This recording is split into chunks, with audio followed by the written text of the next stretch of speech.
Break के बाद आप सभी का एक बार फिर स्वागत है। सीधे लिए चलते हैं आपको हल्का हलचल में। इस खास प्रोग्राम में हम आपको रोज सुबह सुबह आपके हलके में लाइव लेकर जाते हैं और बताते हैं कि आपके हलके में क्या कुछ खास हलचल देखने को मिलेगी।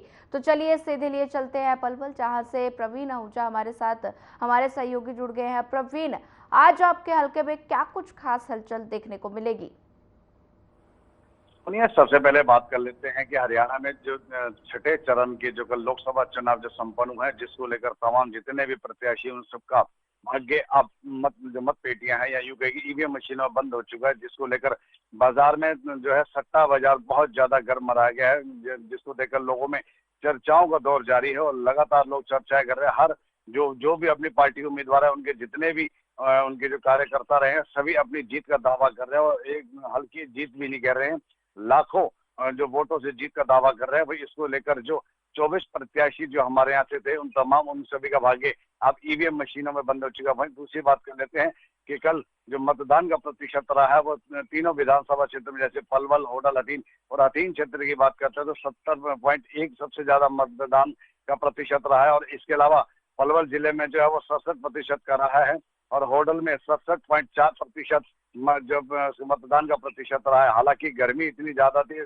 46 डिग्री के तापमान के बाद लोगों ने जो अपना उत्साह दिखाते हुए जो महापर्व का जो मेला था, उसमें अपना सबने भागीदारी करी है और मतदान का अपना मौके पर पहुंच मतदान भी किया है, जिसको लेकर प्रशासन भी पूरी तरह अलर्ट दिखाएगा। वहीं एक गांव जो पेला गांव के एक युवक की ओर से ईवीएम मशीन के पास जाकर मोबाइल के माध्यम से रिकॉर्डिंग करने के बाद जो उसने वोट डाला है, उसको फेसबुक पर लोड करने के मामले में जब जो चुनाव आयोग ने इस मामले को संज्ञान में लिया तो तुरंत प्रशासन को उक्त व्यक्ति के खिलाफ सख्त कानूनी धाराओं के तहत कार्रवाई करने का भी सख्त आदेश जारी कर दिया। वहीं अब लगातार चुनाव तो जा चुके हैं, लेकिन अब जो विधानसभा चुनावों की तैयारी को लेकर जो नेता तमाम बड़े बड़े जो उम्मीदवारों के साथ रहे थे, उनके साथ अब आने वाले विधानसभा चुनाव में अपनी जमीनों को तलाशना शुरू कर दिया अभी से, क्योंकि समय बहुत नजदीक है। चंद महीनों के बाद ही हरियाणा में विधानसभा चुनाव होने जा रहे हैं, जिसको लेकर तमाम जो उम्मीदवार जब तक अपने दावे कर रहे थे कि हमारी जीतोगे, और उनके साथ जो तमाम जो नेता उनके साथ लगे रहे हैं, वो अब विधानसभा क्षेत्र को लेकर तैयारियां शुरू कर चुके हैं और उनका कहना है कि जीत हमारी निश्चित है। तो उसको लेकर अभी से तैयारी करना बेहद जरूरी है। मौसम की बात कर लेते हैं, लगातार तापमान की बढ़ोतरी देखी जा रही है। लगभग 45-46 डिग्री के आसपास तापमान देखा जा रहा है, जिसको लेकर तमाम लोग चिंता में हैं। अगर लगातार इसी तरह से भीषण गर्मी रही तो किस तरह से गुजारा होगा।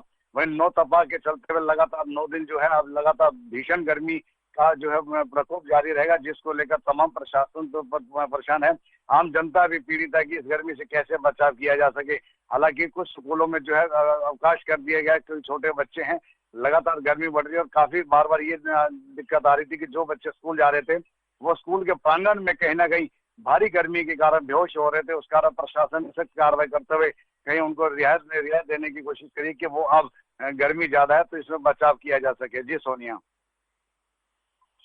लगातार मौसम में बदलाव की स्थिति तो देखने को मिली है, वहीं मौसम विभाग ने पूर्वानुमान भी जारी किया है हीट वेव को लेकर।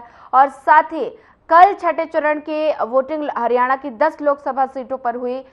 हरियाणा में हीट वेव का असर बूथों पर कितना असर देखने को मिला, लोगों को कितनी ज्यादा परेशानी झेलनी पड़ी? सोनिया, बिल्कुल सही कह रहे हैं, क्योंकि हीट वेव की चेतावनी जो है मौसम विभाग पहले ही जारी कर चुका था और ये भी कहा था कि लगातार हीट वेव जो 15 दिन तक रहेगी। तमाम उत्तर भारत के क्षेत्र में इसका प्रकोप ज्यादा रहेगा, जैसे हमारा हरियाणा है, दिल्ली है, राजस्थान है, उत्तर प्रदेश का पश्चिमी क्षेत्र, तमाम इन क्षेत्रों में पंजाब है, तमाम जितने भी राज्य हैं, इनमें सबसे ज्यादा भीषण गर्मी का प्रकोप रहेगा। और इसको बचाव के लिए स्वास्थ्य विभाग लगातार लोगों को जागरूक भी कर रहा है और ये कह रहा है कि आप अपने पेय पदार्थ पे ज्यादा ध्यान दें। घर से निकलते हैं तो जो सूती वस्त्र का उपयोग करें और जो ज्यादा समय बाहर न रहें। और सुबह के समय आपने जो भी खरीदारी करनी है या शाम के समय करें, जो दोपहर का जो भयंकर समय है उस समय तो आप घर पर रहकर या अपने कार्यस्थल पर रहकर गुजारा करें, क्योंकि ये तमाम जो 15 दिन है इसमें आपको कहना है कि खुद को भी बचाव करना होगा। और लगातार जहाँ पानी की व्यवस्था की कमी, वहाँ पानी की व्यवस्था बनाने के लिए प्रशासन ने तमाम सार्वजनिक स्थलों पर आदेश भी जारी करे, लेकिन कहीं ऐसा दिखाई नहीं दे रहा कि पानी की व्यवस्था बनाई गई, चाहे बस अड्डा स्थान हो, रेलवे स्टेशन हो, तमाम ऐसे स्थान है जहाँ पर आदेश तो किए हैं, लेकिन कहीं पानी की उचित प्रबंध अभी तक नहीं किए गए, जो कि चिंता का विषय बने गए। और लोगों को कहना है कि लगातार जो भीषण तापमान बढ़ रहा है और ये सब ग्लोबल वार्मिंग की पहले भी चेतावनी आई थी कि हमें खुद को बचाना होगा, लेकिन कहीं भी ऐसी स्थिति नहीं देखी कि लोगों ने बचाव किया हो या सरकार ने कहीं लोगों को आगाह किया हो कि लगातार पर्यावरण को बचाने के लिए अब हमको एकजुट होना होगा। तो अगर कहने का पर्यावरण हम बचा लेंगे समय पूर्वक, जो ये भी कहा जा रहा है सामाजिक संस्थाएं इसमें काफी सहयोग दे रही है। उनका कहना है कि घर में चाहे 8 आदमी है, चाहे 4 आदमी है, सभी को 2-2 पेड़ लगाने का एक संकल्प लेना होगा, क्योंकि आने वाले समय में अगर हम इस तरह से भीषण गर्मी का सामना कर रहे हैं तो हमारी जो आने वाली पीढ़ी होगी, क्या वो इस गर्मी को सहन कर पाएगी या किस तरह से आगे गुजारा हो पाएगा। तो तमाम चिंताएं लोगों को सताने लगी, क्योंकि लगातार घरों में जो है एसी का ज्यादा प्रयोग होने लगा, तो उस कारण पर्यावरण में जो है काफी तापमान में बढ़ोतरी दिखी जा रही, तो उसको लेकर चिंता का विषय बन गया। हालांकि तापमान कहीं 42 डिग्री में तो लोगों को राहत मिल जाया करती थी, लेकिन अब 45 और 47 डिग्री के तापमान की जो तीव्रता देखी जा रही है उससे लोग काफी परेशान भी हैं।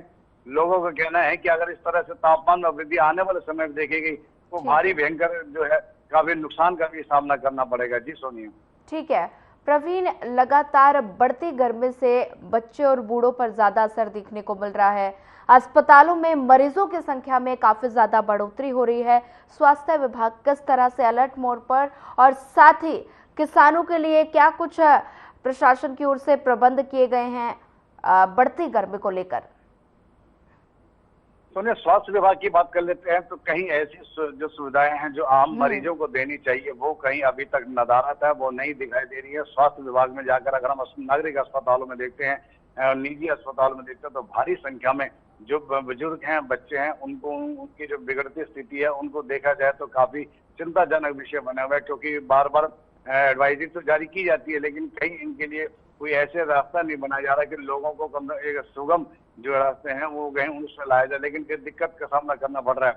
मरीजों की संख्या तो बढ़ रही है जिस कारण लोग भी परेशान हो रहे हैं कि तापमान बढ़ रहा है। तो सबसे बड़ी बात है जो स्वास्थ्य विभाग की बात करते हैं, ओपीडी में भारी लंबी लाइनें देखी जा रही है, लोग परेशान हैं क्योंकि सुविधाएं नदारद हैं। सबसे बड़ी बात है कि वहाँ सिर्फ ORS की घोल की जो है बार बार ये बात कही जाती है आप ORS की घोल पीते रहें और पानी का सेवन ज्यादा करें, जिससे आपको दिक्कत का सामना नहीं करना पड़ेगा, तमाम चीजें। लेकिन दवाइयों की बात करते हैं, अक्सर नागरिक अस्पताल में जो दवाइयां डॉक्टर लिखकर तो देते हैं लेकिन वो दवाइयां बिल्कुल नहीं मिल पाती है, तो मजबूरन जो गरीब तबके के लोग हैं उन्हें उन दवाइयों को खरीदने में जो काफी दिक्कत का सामना करना पड़ता है। कई बार लोगों के पास पैसा भी नहीं होता कि लोग इसी सहूलियत में जाते हैं कि नागरिक अस्पताल में सरकार की ओर से जो सहूलियत दी जा रही है वो जरूर लेनी चाहिए, लेकिन वहां जाकर जमीनी स्तर पर देखते हैं जो दवाइयां हैं वो बिल्कुल नहीं मिल पाती हैं। तो गरीब तबके के जो लोग हैं वो बेहद परेशान है। उनका कहना है कि अस्पतालों में डॉक्टर मिलते हैं तो दवाइयां नहीं मिलती, दवाइयां मिलती है तो डॉक्टर नहीं मिलते, तो तमाम स्थिति उत्पन्न हो रही है। क्योंकि लगातार तापमान बढ़ा है तो इससे बचाव करने के लिए लोगों को बचना भी बेहद जरूरी है, लेकिन कहीं भी सुविधाओं की बात करते हैं वो बिल्कुल नदारत है, वो ऐसी स्थिति कहीं नजर नहीं आ रही है। तो सबसे बड़ी बात है जो मरीज लगातार बढ़ रहे हैं, क्योंकि जो पानी जो है पानी दूषित पानी का जो दिक्कत आ रही है, कई पानी जो लोगों को सरकार की ओर से मिलना चाहिए वो भी पानी समय पूर्वक नहीं मिल पा रहा। और इसके साथ साथ विद्युत की बिजली की समस्या बात कर लेते हैं। बिजली जब चली जाती है ना तो आने की जानकारी होती, बिजली की ना जाने की जानकारी होती, तो लोग उससे बेहद परेशान है। तो लगातार जो कट चल रहे हैं, कट के बावजूद जो सुनवाई नहीं हो पाती तो उससे लोग बेहद परेशान है। तो उसको लेकर लोग काफी चिंता में है कि इस गर्मी के मौसम से हम कैसे निजात पाएंगे, क्योंकि अभी तो जून और जुलाई भी बाकी हो गए। मानसून विभाग के जो मानसून मौसम विभाग ने कहा है कि मानसून जो है 31 मई तक कहीं केरल में आने की संभावना जताई जा रही है। तो लेकिन अगर दिल्ली और हरियाणा और पंजाब आसपास क्षेत्र में मानसून की बात करते हैं तो वो जून और जुलाई के आसपास कहीं आ पाता, तो उसको अभी लेकर मानसून तो बहुत दूर है, लेकिन इंतजार में बैठे हैं कि किसी तरह मानसून की कोई पहले से कोई चाल ऐसी चल जाए कि थोड़ी बहुत बरसात हो जाए, कहीं उससे धरती को भी राहत मिलेगी, धरती से लोगों को जो राहत मिलेगी ताकि बीमारियां उत्पन्न ना हो, लोग परेशान हो। तो इसको लेकर स्थिति काफी चिंताजनक बनी हुई है। जी सोनिया। ठीक है प्रवीण, ज्यादा जानकारी साझा करने के लिए आपका धन्यवाद।